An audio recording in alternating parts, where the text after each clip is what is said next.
আপনি যখন আল্লাহর নিয়ামতগুলোর দিকে গভীরভাবে লক্ষ্য করবেন, তখন অবাক হওয়াটাই স্বাভাবিক।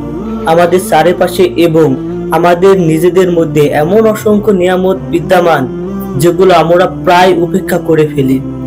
আল্লাহর কিছু অবিশ্বাস্য নিয়ামতের উদাহরণ: প্রাকৃতিক সৌন্দর্য, নীল আকাশ, সূর্য, চাঁদ, তারা, পাহাড়, সমুদ্র, নদী, বৃক্ষ, পাখি, প্রাণী, এই সকলই আল্লাহর অসীম ক্ষমতার নিদর্শন। আমাদের দেহের প্রত্যেকটি অঙ্গ প্রত্যঙ্গ কত সুন্দরভাবে কাজ করে তা ভাবলে অবাক হওয়াটাই স্বাভাবিক। জীবন আল্লাহর সবচেয়ে বড় নিয়ামত। আমরা শ্বাস নিতে পারি, চিন্তা করতে পারি, ভালোবাসতে পারি, সৃষ্টি করতে পারি, এই সবই জীবনের অংশ। আল্লাহ আমাদেরকে জীবনের জন্য যা কিছু প্রয়োজন তা সবই দান করেন। স্বাস্থ্য, সুস্থ থাকা একটি বড় নিয়ামত।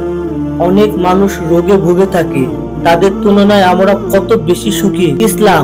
ইসলাম হলো আল্লাহর দেওয়া সবচেয়ে বড় নিয়ামত।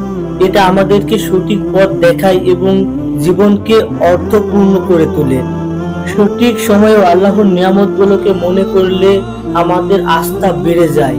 আপনি আল্লাহর নিয়ামতগুলোর প্রতি কৃতজ্ঞতা প্রকাশ করতে পারেন নামাজ পড়ার মাধ্যমে, রিজিকের মাধ্যমে, দান করার মাধ্যমে, অন্যদের সাহায্য করার মাধ্যমে, আল্লাহর নাম ধরে স্মরণ করার মাধ্যমে।